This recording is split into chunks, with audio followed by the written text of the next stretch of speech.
talk about a subject that I frequently bring up a lot recently. That subject is why FNAF makes absolutely no sense.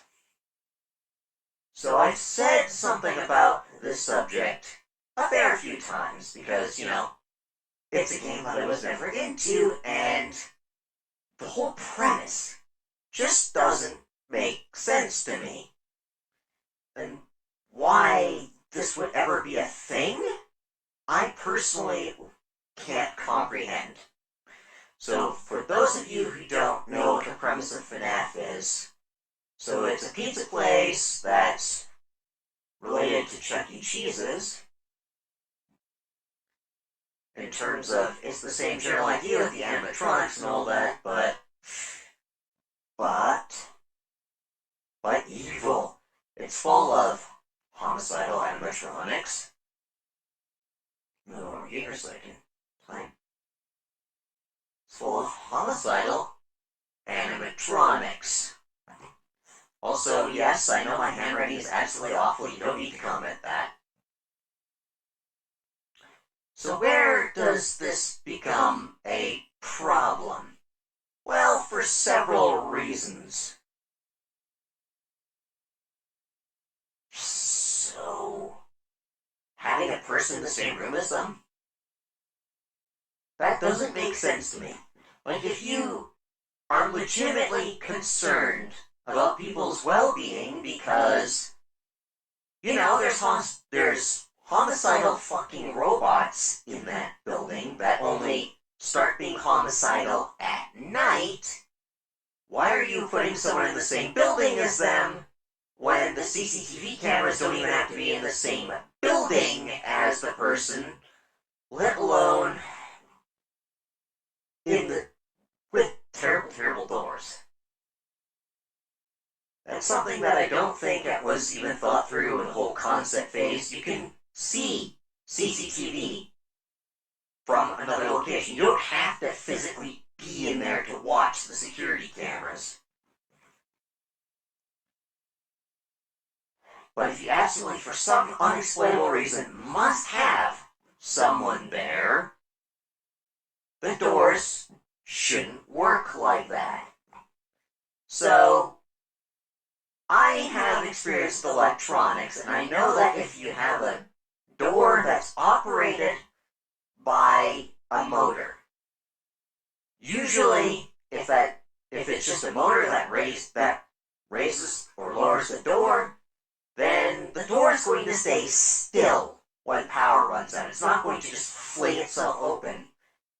And considering the door in FNAF is probably very heavy and made out of steel, if it's powered by just a motor keeping it down, shouldn't the force of gravity keep the door down and trap the person inside the room until power is restored and they can bring it back up?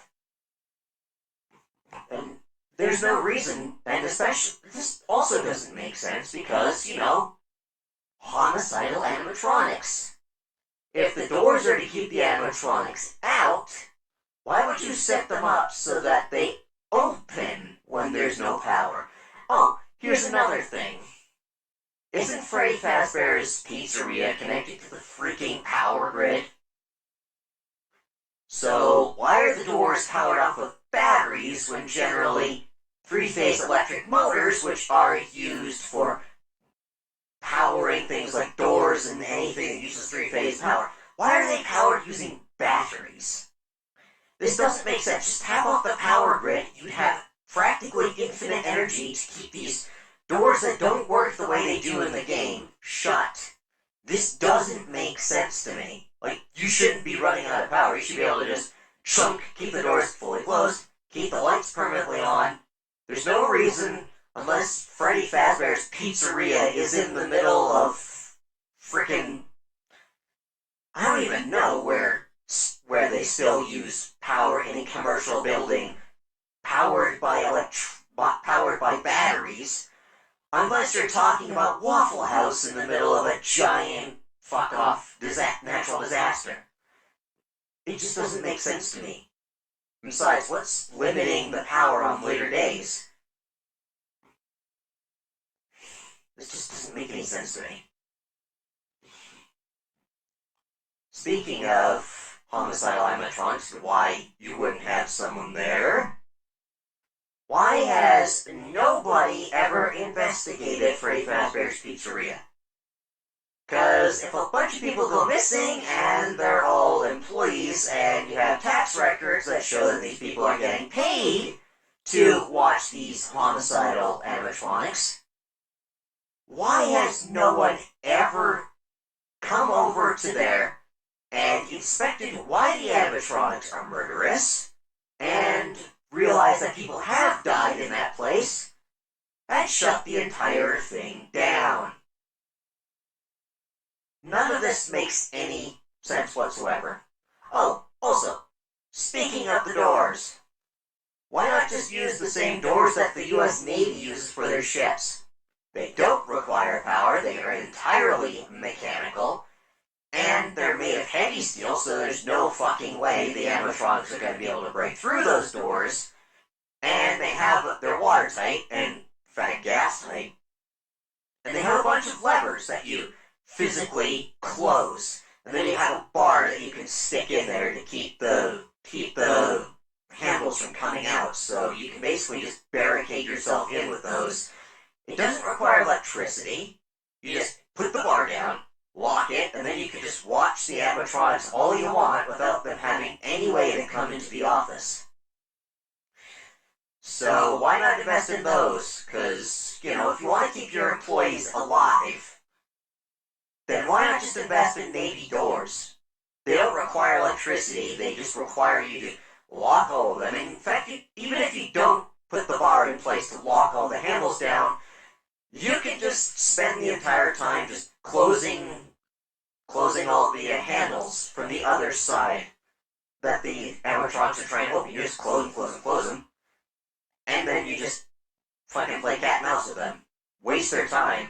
Eventually they'll be like, okay, I'm not getting through, and then they'll go back to where they came from, knowing they're terrible, terrible AI. The only conclusion I can get for all of this, and all these terrible decisions that make absolutely no sense, is simply this. The owner is actually trying to kill you, and they're trying to cover it up.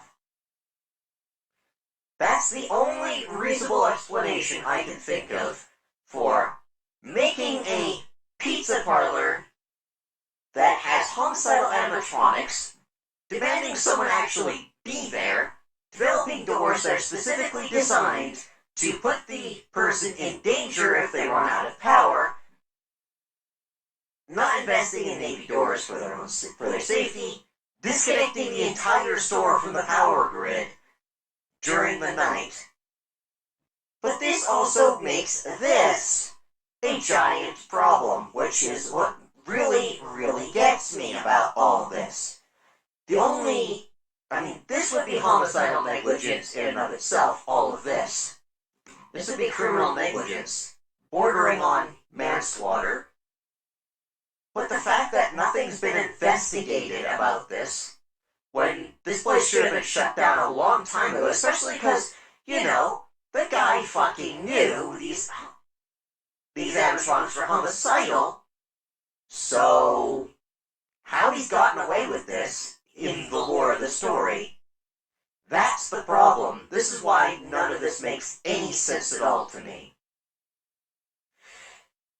So, if Scott Cawthorne could explain why there's never been an investigation, why the place hasn't been shut down, and why all of this mechanical stuff and all of these things that don't make sense are in the game, apart from just, it's gameplay reasons, it's a game made for little kids, even though little kids shouldn't be playing this game.